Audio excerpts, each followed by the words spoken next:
Сідаємо. Сьогоднішній розділ «Дії апостолів». Це розділ, який демонструє, як можна мати спокій тоді, коли життєві хвилі розбивають наш човен. Це тоді, коли ми пливемо в Божому напрямку, по Божій волі, і знаємо, що ми в його руках. 27 глава Деяний апостолов. Павел отправляется, или его этапируют, для суда в Рим под конвоем, под охраной, но и не только его. Там собралось какое-то количество узников, и их отправляют обычным кораблем. В те времена просто пассажирских кораблей, это, наверное, была большая редкость, а были корабли, которые привозили груз, ну и где-то одновременно могли брать дополнительно пассажиров. И вот из Кесарии сначала одним кораблем, потом в конце концов попадает на этот корабль, который должен был плыть в Рим. Это большущий корабль, который перевозил зерно, зерновоз. Возил зерно из Александрии, это Египет, это своего рода по тем временам была житница Рима. И этот корабль везет пшеницу, зерно в Рим. И также на этот корабль садятся римские воины, которые охраняют узников, которые должны были доставить на суд в Рим. И вот в этом плавании пошло не все так, как было запланировано. Вообще, в те времена навигация была не круглый год. То есть в зимнее время, когда была опасность попасть в бури, то корабли, как правило, где-то, если даже не доплыли до ожидаемого конечного пункта, то оставались на зимовку в каких-то попутных или портах.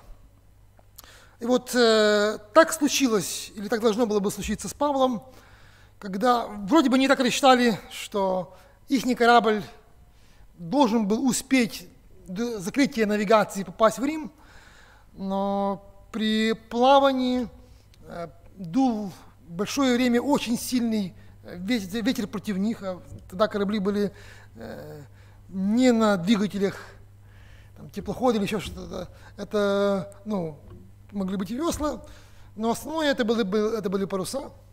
И если ветер противный, это уже плыть далеко не сможешь туда, куда надо. И вот этот ветер против них, они плыли, он их носил всю сторону, в сторону. И так получилось, что не столько плыли вперед, сколько в бок. И пристали уже, наконец-то причалили возле одного острова, возле Крита.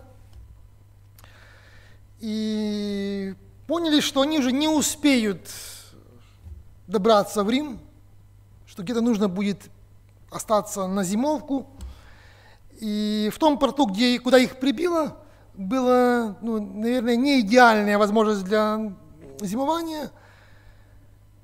И решили из-за коммерческих целей, там были свои нюансы, на этом же острове переплыть на другое место для зимовки.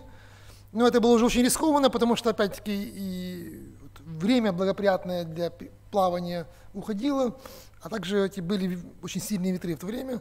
И Павел говорит, что мое понимание, даже я не думаю, что это особое откровение было у Павла, Павел уже не раз плавал в путешествиях, и он имел опыт этих плаваний. Говорит, мое понимание, что очень рискованно менять сейчас место дислокации, лучше бы нам остаться здесь. У людей были какие-то, и у тех, кто привозил груз, были свои мотивы. Ничего, переплывем.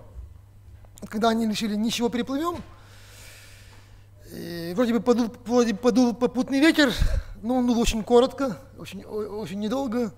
только не отплыли, и ветер поменялся, их просто выкинуло в открытое море, и корабль несся, не зная куда. И вот на этом месте мы читаем события, описанные здесь. Это будет стих 20, 27 главы. «Но как многие дни не видно было ни солнца, ни звезд, и продолжалась немалая буря, то, наконец, исчезла всякая надежда к нашему спасению, к нашему». Это, значит, включает и тех братьев, которые были там, по-видимому, Лука сопровождал Павла, и даже к надежде Павла. То есть все, кто был на корабле, не имели какого-то обоснованного ожидания, что все пройдет. Насколько было критически все нереально спастись. Как многие дни не видно было ни солнца, ни звезд. А почему это важно? И почему это так было печально? Мы привыкли, что всегда есть какие-то компасы, но в те времена еще не было компасов. И навигация была, что-то видели, то, что можно было видеть визуально, а также звезды указывали направление, где север, где юг. Но когда небо было закрыто, то есть постоянно было под тучами, то непонятно было, то есть была потеря всякой ориентации, где мы находимся. Нас просто несет куда-то, и в этой буре этот громадный корабль, как щепка, где-то его кидало в разные стороны. Бушующие волны бьют корабль, заливают палубу. Ну и кажется, что как, если ты просто несешься в море, не зная куда. То есть, если бы ты даже знал, куда, неясно с этой бури вырваться, ты не знаешь куда. И вот не было никакой надежды, что, может быть, с человеческой точки зрения, плавание закончится хорошо.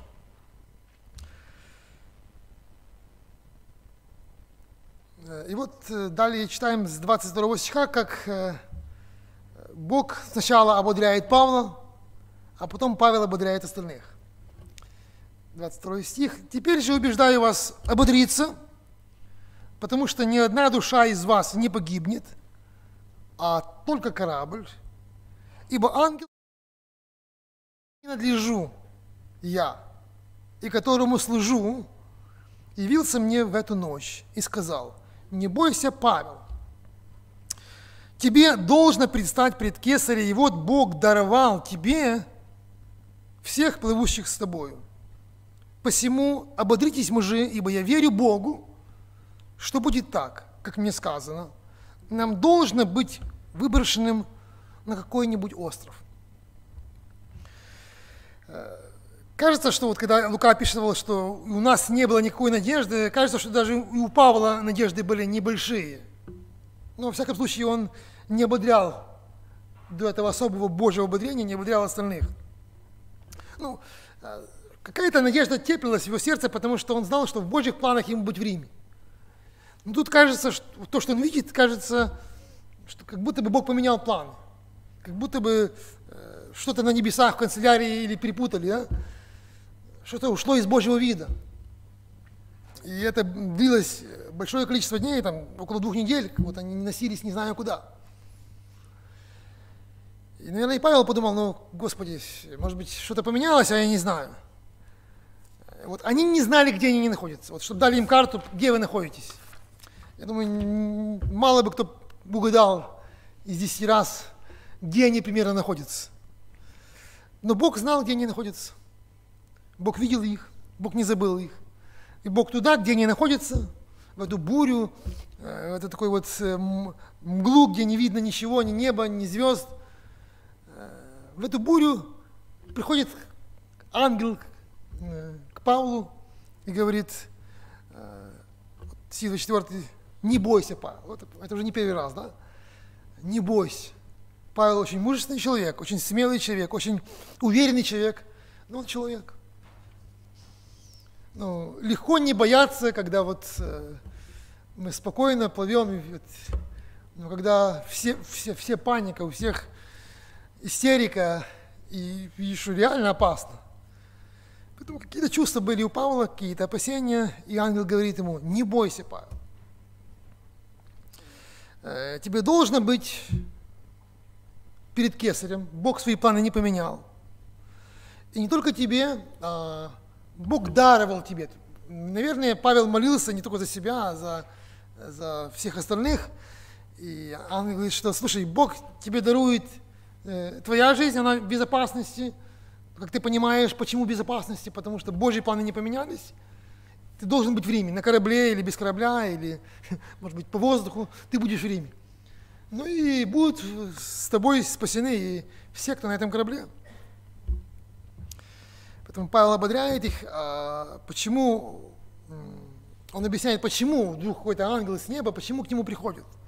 Стих 23, ибо ангел Бога, которому принадлежу и которому служу. Вот почему Бог не явился, вот почему Бог послал своего ангела. Потому что я его, вот я ему принадлежу, я его имущество, ценное имущество. То есть я ему принадлежу. И это не только слова о Павле. Библия говорит каждому из нас, все мы, кто уверовали во Христа, Он нас выкупил. Мы Его, мы куплены вот, ценой Его страданий. Он нас приобрел своим страданием, мы Его. Если мы Его, то мы понимаем, что Бог свое охраняет. Бог за своим наблюдает. Он не забыл ни одну душу, которая так дорого досталась Ему через жертву своего Сына. Бог не забывает.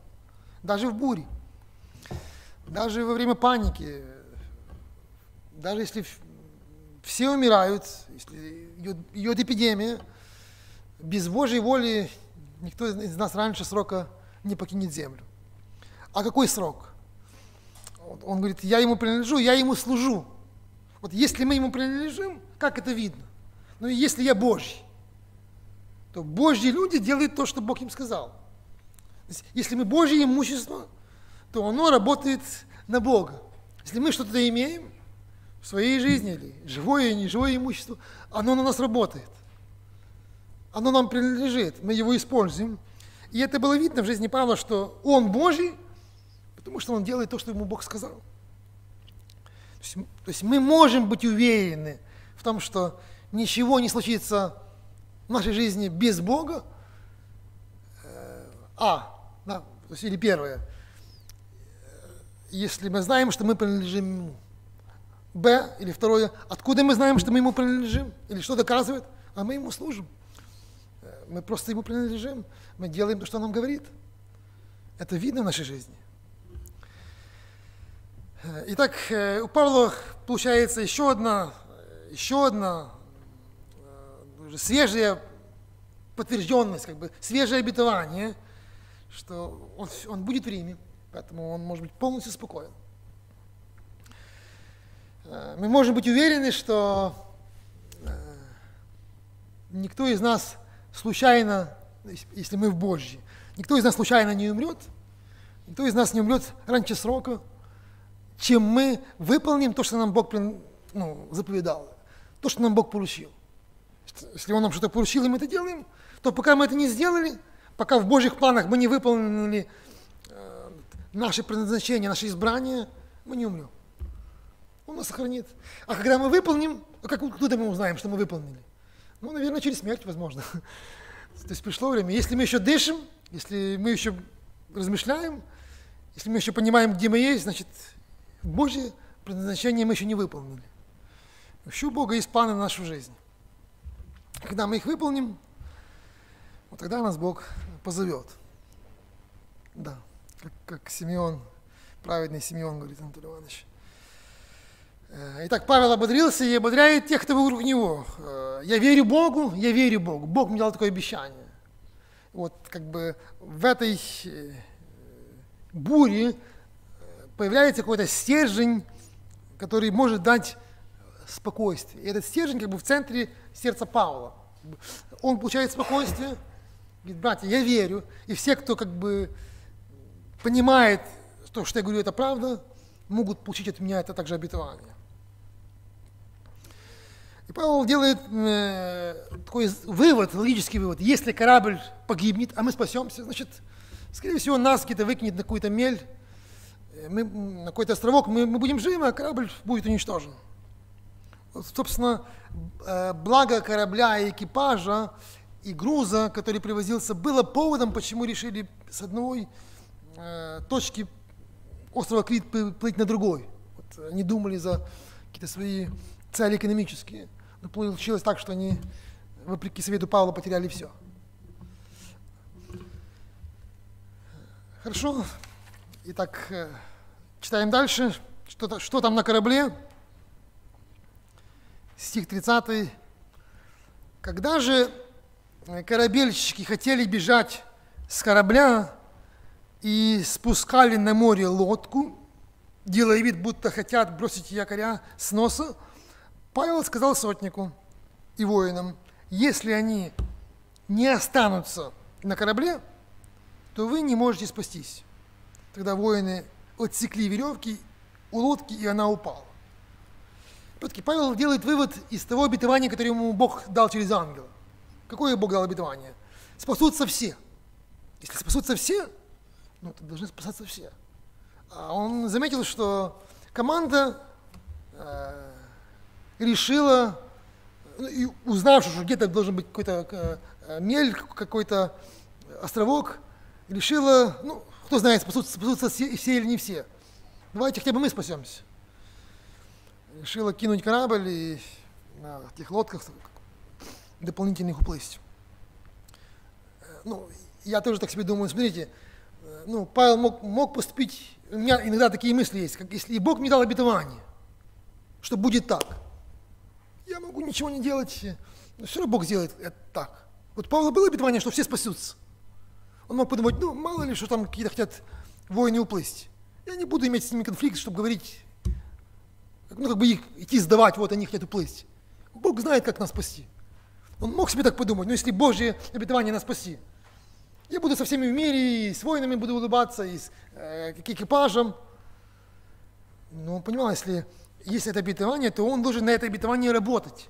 Это обетование реализовывать. Вот все обетования, которые нам Бог дает, это не то, что Бог делает за нас. Это то, что Бог делает, используя нас. Это наше спасение. Бог обещает нас, но Он не спасает нас вопреки нас. Когда мы просто ляжем, Господи, спасай нас. Итак, экипаж остается на судне.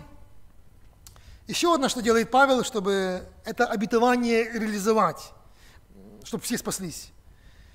Это будет стиха 33.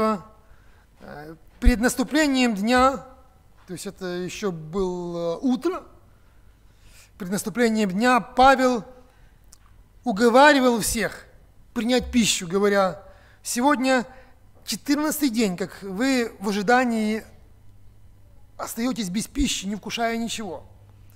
Поэтому прошу вас принять пищу. Это послужит к сохранению вашей жизни, ибо ни у кого из вас не пропадет волос с головы. Сказав это и взяв хлеб, он возблагодарил Бога пред всеми и разломил, начал есть. Тогда все ободрились и также приняли пищу. Если всем нужно спастись, а корабль погибнет, значит, как-то нужно добираться будет вплавь. И люди были обессилены. Вот в этом страхе, в этой панике, когда ни день, ни ночь, все небо закрыто тучами, когда они все мокрые, это было конец осени. Если эти брызги идут, они промокшие, прозябшие, голодные, потому что пропал всякий аппетит. Чтобы ободрить и их тело, и их дух, говорит: дорогие мои, вам нужны силы, вам нужно подкрепление, вам нужно покушать. Вы нормально, 2 недели нормально не кушали, может быть, кто-то там какой-то сухарь где-то сгрыз, но нормально никто не кушал. Давайте покушаем, потому что я верю, что где-то мы должны будем спасаться, вам нужны силы.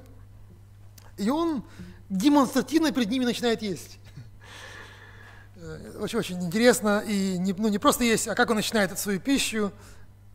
Сначала берет хлеб, благодарит Бога перед всеми, все на него смотрят, голодные. Господи, благодарю Тебя за этот хлеб, благодарю Тебя, что Ты нас спасаешь и спасешь. И начинает кушать перед ними, там, наверное, смаковать, ах, как вкусно, очень, очень хорошо. И все понимают, что жизнь продолжается, нужно покушать. Пример упования на Бога, и пример даже в той обстановке Павел не забыл помолиться Богу перед едой. У нас, это, еще раз, хорошая евангельская традиция, которая исходит из Духа Писания. Это не прямая заповедь, но она исходит из Духа Писания, что когда мы получаем от Бога пищу, даже если мы ее сварили сами, Бог нам дал ее, мы должны Бога поблагодарить.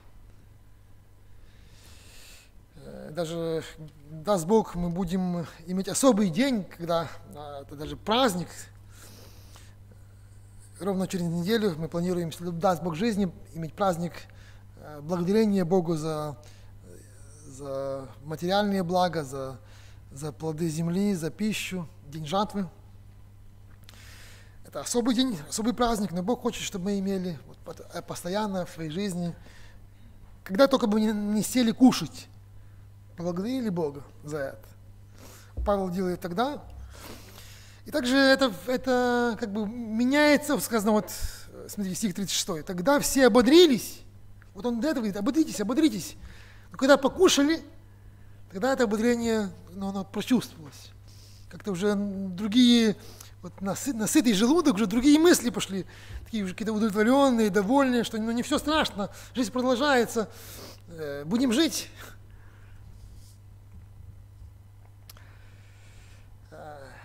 Еще это, почему это Павел делает? Потому что он понимает, что все должны спастись. Поэтому он их ободряет, кормит их или вдохновляет их поесть.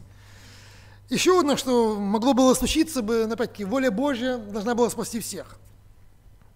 Стих 42.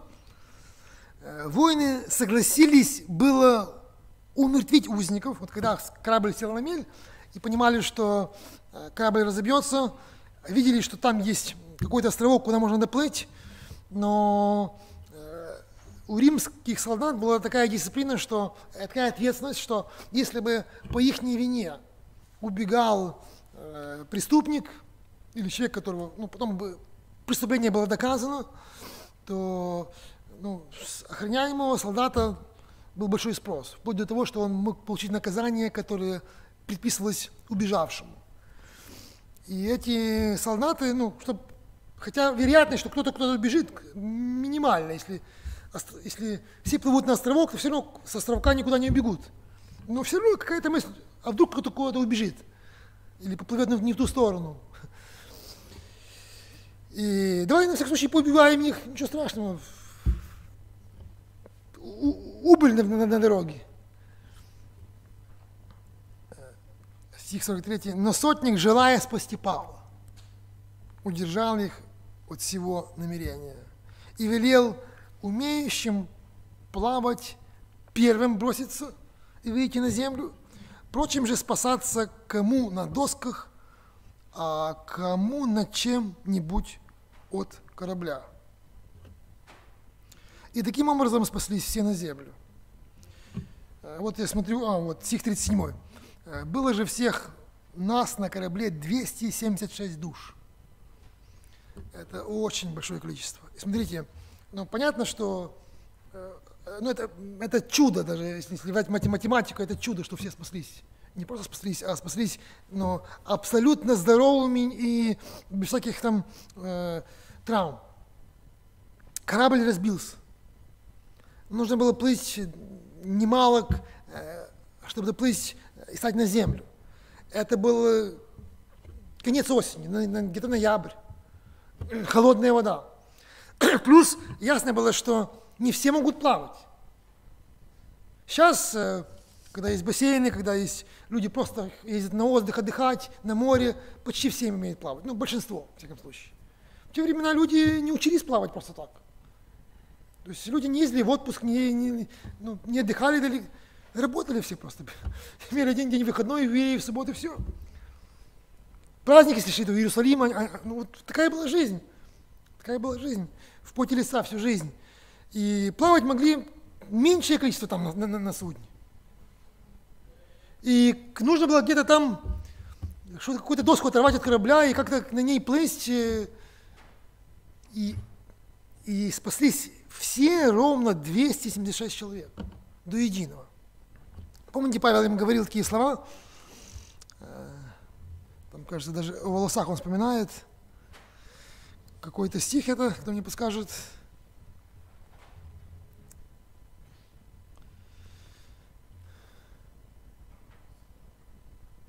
Какой-то стих, ну если найдете, что он говорит, да даже волос на голове вашей не пропадет. 34-й, молодец. 34-й. Потому прошу вас принять пищу, это послужит к сохранению жизни вашей, поможет это обетование реализовать, ибо ни у кого из вас не пропадет волос с головы. Даже волос с головы за это такое вот небезопасное плавание, когда корабль разбивается, не пропал. Насколько все были абсолютно целы, как будто бы чудом перенесенные. Ну, не перенесенные, потому что все были мокрые. Все волосы остались на месте, но хотя у всех, наверное, были очень мокрые. И всем было, наверное, довольно холодно. Но Бог сделал это чудо, явное чудо. Через многие факты, которые были от экипажа, от охраны, от солдат, от природы, от бури, Бог просто привел их и просто спас. Потому что Бог избрал Павла, чтобы он был в Риме, ну и в подарок Павлу дал всех тех, кто был возле него. Это своего рода была еще одна подтверждающая проповедь жизнью, что есть Бог, живой Бог, и мы можем Ему довериться, мы можем Ему служить. Собственно, служение Павла, ну я не думаю, что там на корабле давали ему право ему проповедовать. Все-таки он но ему не нужно было проповедовать после таких слов. Он говорил, что я верю в Бога, будет так, и своей жизнью это, реализовывал то, что он верил.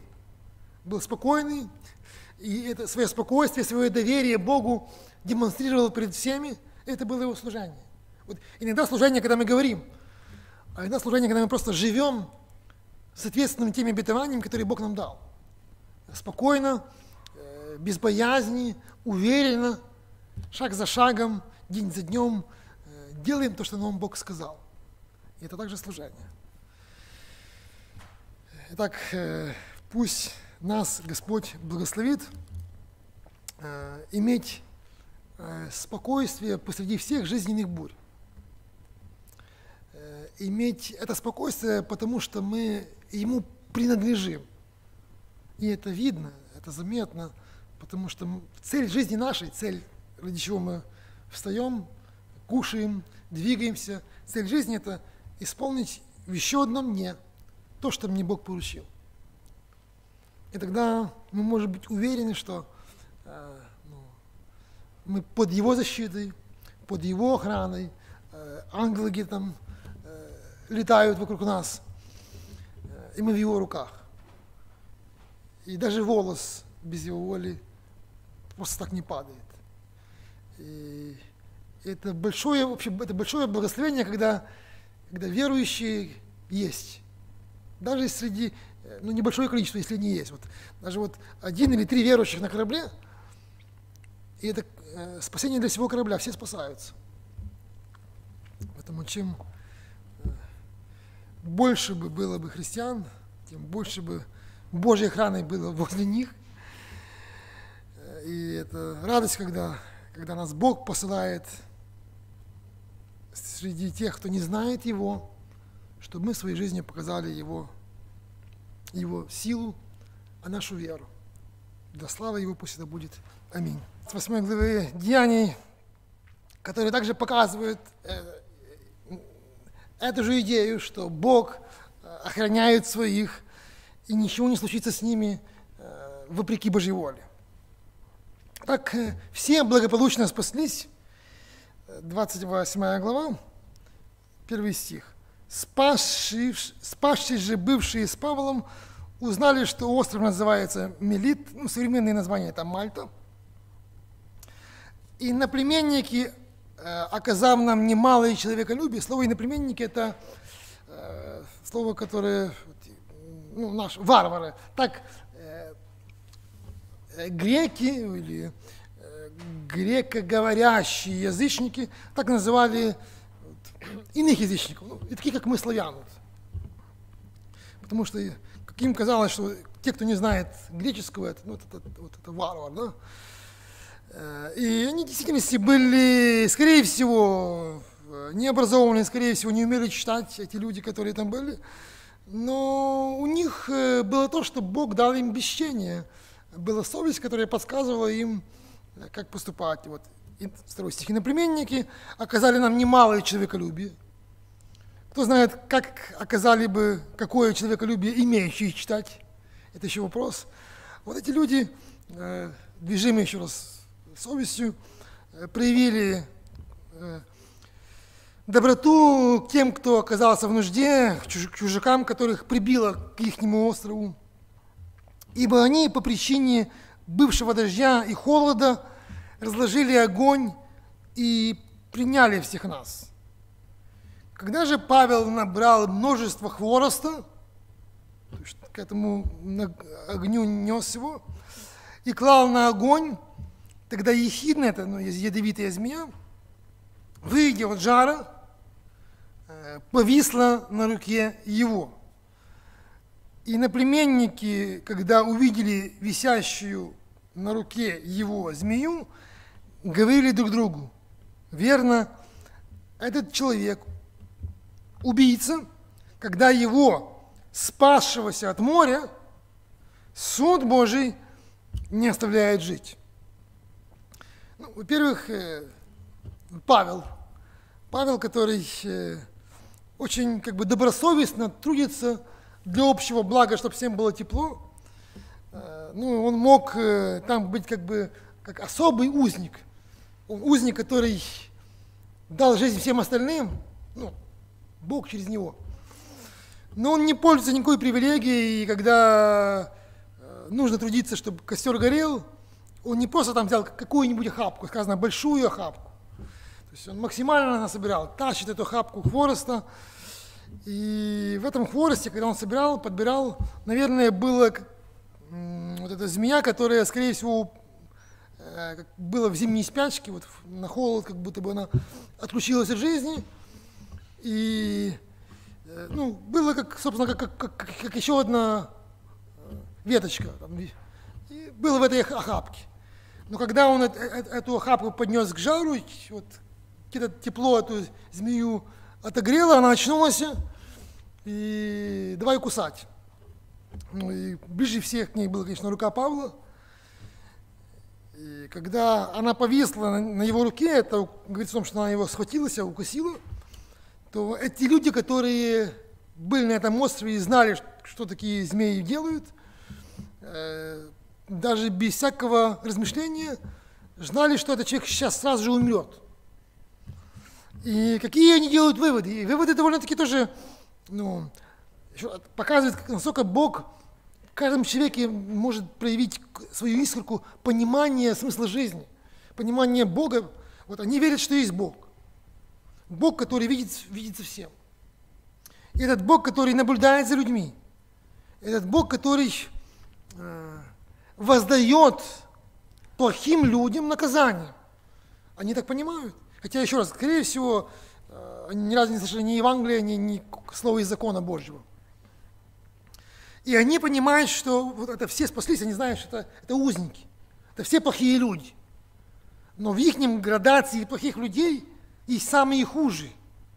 И кто это самые худшие? Это люди, которые убили другого. То есть они понимают, и это Божий принцип, что самое большое преступление – это человекоубийство.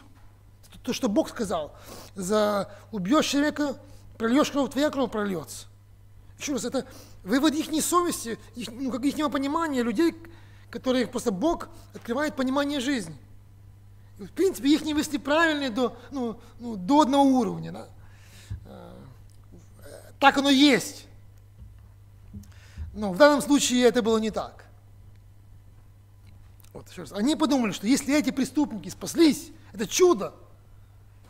Бог дал им жизнь, но одного все-таки он нашел. Это самый страшный, наверное. Этого не надо спасать. Но очень быстро все поменялось. Их мнение поменялось очень быстро. Смотрите, стих 5. Но он стряхнул змею в огонь, то есть спокойно, как будто комара сбил с руки, не потерпел никакого вреда.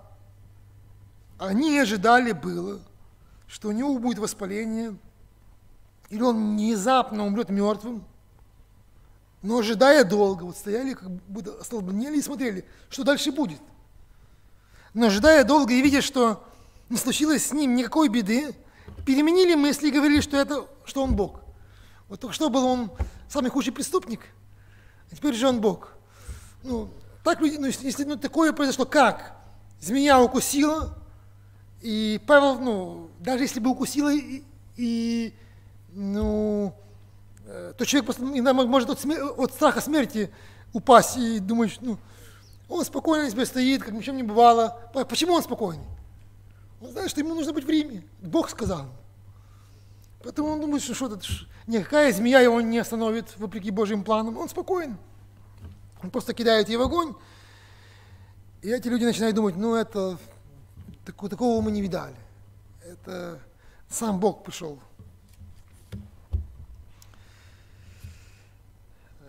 Я не знаю, скорее всего, вот эти вот их мысли были открыты намного позже, когда они еще остались здесь на несколько месяцев, это выяснилось, потому что это были варвары, их язык точно не знал ни Павел, ни Лука. Давайте коротко еще пару слов, что случилось на этом острове.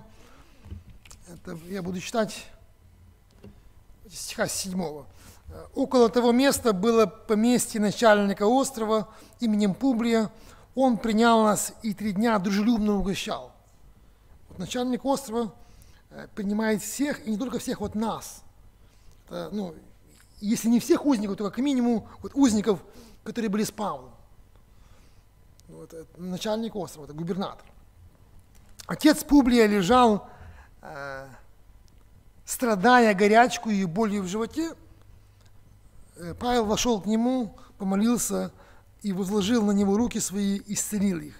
После всего события и прочие на острове, имевшие болезни, приходили и были исцеляемы, и оказывали нам много почести, и при отъезде снабдили нужным. Это было как минимум 3 месяца. Павел был там, не просто был там, Бог сделал так через это чудо со змеей, показав, что это особый человек. Бог сделал так, что ему, как узнику, еще раз, маловероятно, что дали возможность провести собрание. Но Бог сделал так, что он попал в дом этого губернатора. Бог сделал так, что за его доброту Бог благословил его еще больше. Его отец, которого ждала смерть, во время горячки, это хуже, чем сегодня коронавирус. Хуже, намного хуже. Бог сделал так, что Павел исцелил его. Не только его, а он эти 3 месяца служил этим людям. И то, что он делал, это было еще одной проповедью, которой он показывал, это я делаю не сам по себе, это делает Бог во имя Иисуса Христа, во имя моего Господа и Спасителя, которому я принадлежу. Павел направляется в Рим. Помните, в послании к римлянам были такие слова, которые написал до отплытия, до того, как его арестовали. В преддверии того, что это послание подготовит римскую церковь. В послании к римлянам были такие слова, я должен, кому напомнить, я должен всем. И еленам, и варварам, да? То есть, и вот здесь он показывает, что он должен варварам. Эти необразованные язычники, он им служит как людям своего народа, как своей семье. Понимая, что если Бог дал ему эту остановку, это не случайность. По пути Рим Бог желает, чтобы Евангелие было провозглашено и словом, и делом, и любовью через него. И он чувствует себя должником всем. Вот я должен всем. Что он должен? Должен Божью любовь. Должен донести к ним слово о Христе. И я должен. И мы также что-то должны. Мы обычно используем слово «должен», когда мы на что-то претендуем. Вот, мэр, он что-то должен делать, да, там, президент, он что-то должен делать, там, вот, наши депутаты, почему, что они, вот они должны, что вот, мы как обычно думаем, что вот мы о нас должны заботиться. И, ну, где-то что-то и не должны. Но очень мало помним, а что мы должны сделать, как граждане, а еще больше, что мы должны делать, как христиане, как Божьи дети. Что мы имеем этот большой долг Божьей любви, который мы должны продемонстрировать и донести.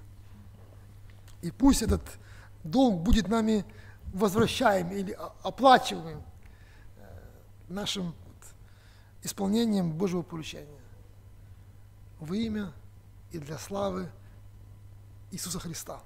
Аминь.